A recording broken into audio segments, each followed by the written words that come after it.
মনে রাখার বিষয়ের যে চ্যাপ্টার সেটা হচ্ছে অ্যাসিড আর প্রোটিন। ওই চ্যাপ্টারটা একটু সহজ করে মনে রাখতে সুবিধা হয়, সেজন্য একটু সহজ করে বলে দেওয়ার চেষ্টা করছি, আলোচনা করে দেওয়ার চেষ্টা করছি। তো প্রথমে যেটা অ্যাসিড, অ্যাসিড বলতে আমরা কি বুঝি? অ্যাসিড সাধারণত অ্যাসিডের কি ধরন? অ্যাসিড টপ যেটাকে আমরা লেবুর মধ্যে আমরা যে অ্যাসিডিক অ্যাসিড সেটা থেকে টপ, তাই বলতে আমরা তো অ্যাসিড যেগুলো লেবু অ্যাসিডের যেরকম একটা লেবু অ্যাসিড, কিন্তু যেগুলো একদম গাঢ় অ্যাসিড হাইড্রোক্লোরিক অ্যাসিড বা সালফিউরিক অ্যাসিড বা নাইট্রিক অ্যাসিড, এগুলো আমরা খেয়ে দেখতে যাবো না যে সাথে টক, তো সেটা করতে গেলে লেখারি হয়ে যাবে, কারণ অ্যাসিড নিয়ে যাবে। তো সেক্ষেত্রে আমরা তার রাসায়নিক ধর্ম বিশ্লেষণ করে বুঝবো যে তার ওই জিনিসটা যে দেওয়া হয়েছে সেটা অ্যাসিড। তাহলে এর জন্য আরএনএস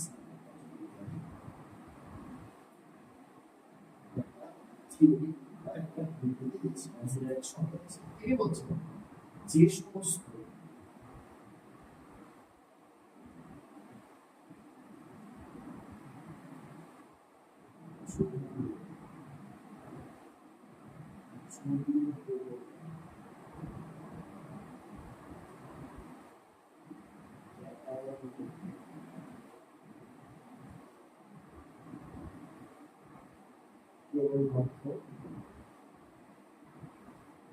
H plus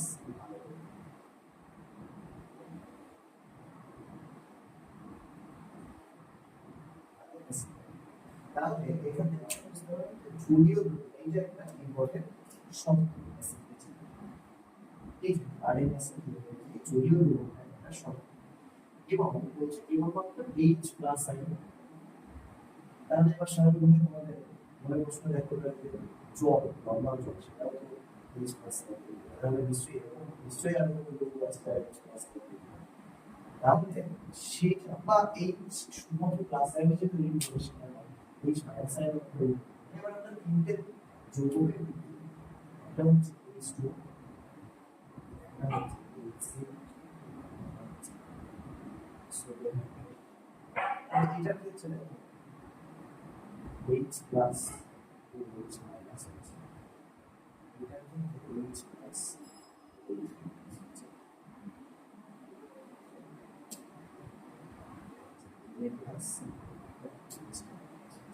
তাহলে সংখ্যা অনুযায়ী এটার অ্যাসিড সংখ্যা কিন্তু আমরা যখন জল একটা শুকিয়ে দেওয়া সেই জন্য এটা H plus এর তৈরি করছে আর এটা H minus মানে অ্যাসিড না অ্যাসিড। এবার আমরা এই হচ্ছে দিকে এই অ্যাসিড মানে হচ্ছে দিকে আর হচ্ছে অ্যাসিড H2S তাহলে H plus আর এর উপর ডাবল H এর হচ্ছে এটা কোন দিকে তৈরি হচ্ছে H plus CH3 COOH এটা কোন দিকে তৈরি হচ্ছে CH3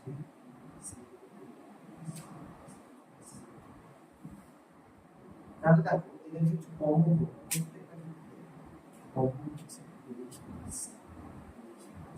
এটা থেকে আমরা ক্যাটাগরিটা করে দিচ্ছি যে এটা একটা রিলেশন আমরা পরে আসছি বা জড়িত আছে এই স্পষ্টটা আমরা পরে এসেছি পরে এটা এই অবস্থা পরে আসবে কিন্তু এই স্পষ্ট হচ্ছে তার মানে আমরা এটা বুঝতে পারলাম যে যে সমস্ত জলীয় গ্রুপ কিন্তু এখানে জল কোথায় জল পাবে, তাহলে জল যদি এখানে তাহলে এইটা কেমন হবে H2S প্লাস যদি জল জলীয় দ্রব্য তাহলে এটা আসলে কি H প্লাস আয়ন হবে না, এটা H প্লাস কিসে কনভার্ট হয়ে যায় হাইড্রোক্সোনিয়াম বা H3 প্লাসে কনভার্ট হয়ে যায়। আমি এই বিক্রিয়াটা আলাদা করে দেখাচ্ছি H প্লাস আর H2 এইগুলো মিলে কি তৈরি হয়ে যাচ্ছে হাইড্রোক্সোনিয়াম। তাহলে এই হাইড্রোক্সোনিয়াম মানে H প্লাস এইরকম আয়ন হতে পারে না জলীয় দ্রবণটা আমি যেই দিয়ে দিলাম এটা হাইড্রোক্সিলিয়াম আয়ন বা H2+ এর অবস্থান করছে। তাহলে প্রথমে বিক্রিয়াটা কি করব, এটাতে আসলে H3+ আর SO4 ডাবল বন্ড। এবার এখানে থাকছে এটা একটা দ্বিঘাড়ি আছে, আমি দ্বিঘাড়ি বা একঘাড়ি এগুলো অ্যাসিডটা কোলাবোরেট করে পাবো, তাহলে এখানে দুটো হাইড্রোক্সিলিয়াম আয়ন তৈরি হচ্ছে। এখানটাতে তাহলে হাইড্রোক্সিলিয়াম আয়ন আছে। আরেকটা এখানটাতে হলো H এবং এর সঙ্গে এটা তৈরি হচ্ছে, এটা নিয়ে তৈরি হচ্ছে হাইড্রোক্সিলিয়াম আয়ন আর সঙ্গে আমি এখান থেকে বুঝতে পারছি যে কমন কোনটা আসলে H+ নয়, আর আমি আজকে বলেছিলাম H+ এর পাশে H+ হয় হাইড্রোক্সিলিয়াম আয়ন হচ্ছে common। তার মানে যে সমস্ত যৌগ যে জলীয় দ্রবণে H+ আয়ন, অথবা আমরা একবারে বলতে পারছি হাইড্রোক্সিলিয়াম আয়ন অ্যাসিড হয়ে গেল। এবার আমরা একসঙ্গে করে দেওয়া হচ্ছে ক্ষার।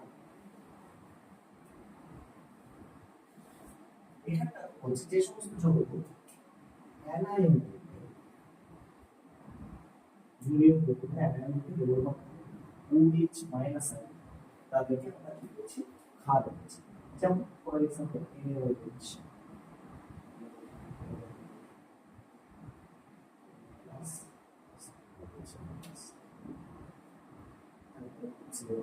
ক্যালসিয়াম অক্সাইড CaP+, তাহলে এখানটাতে সব কমন কোনটা OH-, তাহলে এটাকে আমরা কি বলবো যে ওটার ক্ষেত্রে কিছু প্রাণীজ বলেছিল ক্যাটায়নে H+,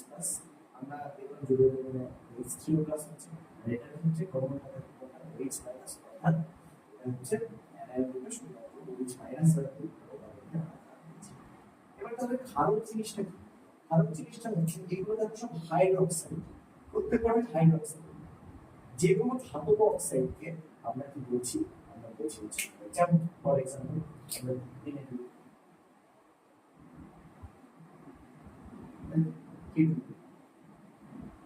এবার তাহলে স্বাভাবিকভাবে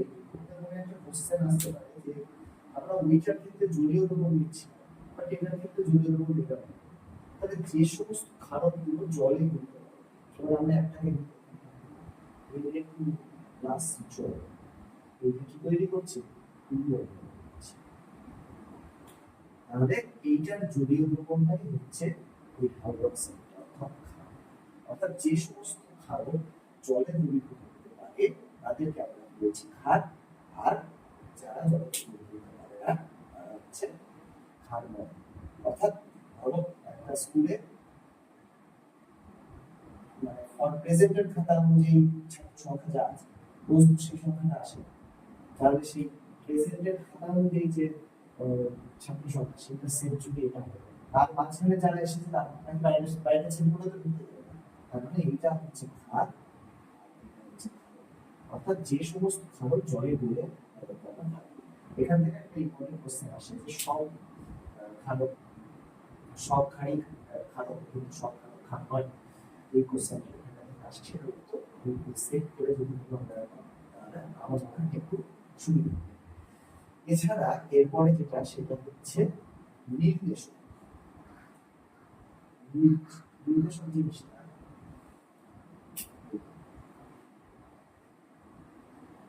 নির্দেশকের কাজ অনেকটা রেফারির, ঠিক আছে, রেফারির মতো সেটা নির্দেশক ব্যাপারটাকে বলতে আমি একটা আগে ডেফিনিশনটা আর আগে একটা এক্সাম্পল দেওয়ার চেষ্টা করছি ডেফিনিশনটা দেওয়ার। ধরো আমি এখন এখানে ক্লাস 9 এর অ্যাসিড হলো, আবার এই আমি আর একটা ভিডিও আমার চ্যানেলে বাকি ভিডিও গুলো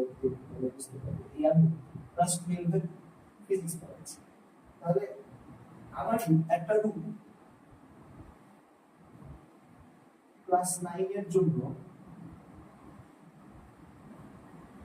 আমারই আরেকটা রুম ক্লাস 12 এর জন্য, তার মানে এইটা যদি অ্যাসিড দ্রবণ হয়, এইটা যদি ক্ষার দ্রবণ হয়, আবার ধরো আমি ক্লাস 11 তে যখন পড়াচ্ছি বা ক্লাস 10 তে যখন পড়াচ্ছি তখন সেখানগুলো যদি প্রসঙ্গ হয় তাহলে আমি কিন্তু এক একটা ক্লাসে যাচ্ছি এক একটা রকম সাবজেক্ট প্রেজেন্ট করছি এক এক মানে এক এক রকম সাবজেক্ট মানে টপিক প্রেজেন্ট করছি তাহলে আমারই ভিন্ন ভিন্ন রূপ বিভিন্ন জায়গায় নির্দেশনের জায়গাটা হচ্ছে ঠিক তাই যে ও অ্যাসিড ক্ষার বা প্রসঙ্গ দুটোকে ভিন্ন ভিন্ন কালার ধারণ করে ভিন্ন ভিন্ন রং ধারণ করে। এবং আরেকটা জায়গাতে ওর ভূমিকা আছে ধরো আমি পড়াচ্ছি হঠাৎ দুজনের মারামারি ওই যে বলেছিলাম যে ধরো দুজন আমি এদিকে পড়াচ্ছি দুজন স্টুডেন্ট মারামারি করা শুরু করলো। তখন কি করতে হবে আমার তখন কাজ কি করানো হবে তখন তাদেরকে আমার থামানোটাই কাজ হবে তো আমি যখন থামাচ্ছি তাদেরকে তখন কি করতে হচ্ছে আমাকে ওদেরকে থামিয়ে দেওয়ার জন্য ছাড়িয়ে দিতে হচ্ছে এবং ঘোষণা করতে হচ্ছে যে না যুদ্ধ শেষ হয়ে যায় আর বাড়াবাড়ি নয় আর যুদ্ধ নয় তাহলে যে টাইমটাতে আমি ওই ঘোষণাটা দিচ্ছি সেইটাকে বলছি কি প্রসঙ্গ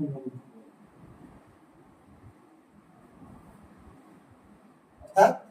অ্যাসিড ও ক্ষার পরস্পর বিক্রিয়া করছে অর্থাৎ যুদ্ধ করছে যুদ্ধ করলে কিছুই হয় না কেউই যেতে না কি তৈরি হয় লবণ আর জল তৈরি হয় মানে ঘাম তৈরি হয় ঘামে কি থাকে লবণ আর জল তৈরি হয় আমরা এইভাবে মনে রাখবো এই বিক্রিয়াটাকে কি বলে এই বিক্রিয়াটাকে বলা হচ্ছে টাইট্রেশন আর এইটার এই যে বিক্রিয়াটা সম্পন্ন হচ্ছে সেটা সেই সময়টাকে কি বলে প্রসঙ্গ আর একটা জিনিস কি কে ঘোষণা করে দিল যে প্রসঙ্গ সম্পন্ন হচ্ছে প্রসঙ্গ বিক্রিয়া বলে টাইট্রেশন আমি প্রসঙ্গ বিক্রিয়া বলে আর কে ঘোষণা করলো যে প্রসঙ্গ বিক্রিয়া সম্পন্ন হয়েছে রেফারি অর্থাৎ টিচার ক্লাসরুমের টিচার দুজনের যুদ্ধ থামিয়ে দিল তাহলে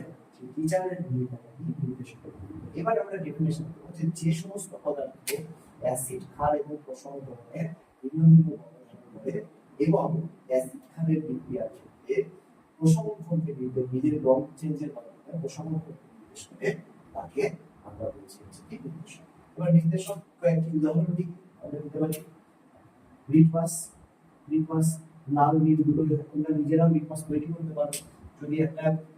কাগজের উপরে রবার পাপ দিয়ে ঘষে দাও তাহলে সেটা নীল লিটমাস পড়ে যাবে তার উপর তোমরা যদি লেবুর রস দাও তাহলে কি হবে লাল আমরা দেখতে পাবো তার মানে ওখান থেকে কি বুঝলাম যে অ্যাসিড নীল লিটমাসকে লাল মানে লিটমাস একটা নির্দেশক আর কি আছে ফেনলথোনিক আর কি মিথাইল অরেঞ্জ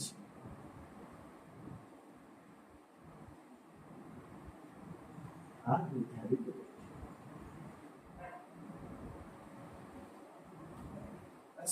তাহলে নির্দেশন ভর্তি হয়ে গেল এরপরে তোমরা দেখবে আছে বিভিন্ন কিছু ব্যবহার সোডিয়াম হাইড্রোক্সাইডের ব্যবহার তারপরে হচ্ছে আরো দু একটা ব্যবহার আছে ওখানটাতে তো এই ব্যবহারগুলো করে নেব অতদূর পড়ানো থাকলো নেক্সট ক্লাসে তারপরে দেখবে অ্যাসিডের বিভিন্ন ধর্ম আছে তিনটে অ্যাসিডের ধর্ম আছে HCl H2SO4 এবং HCl সেটা নেক্সট ক্লাসে আলোচনা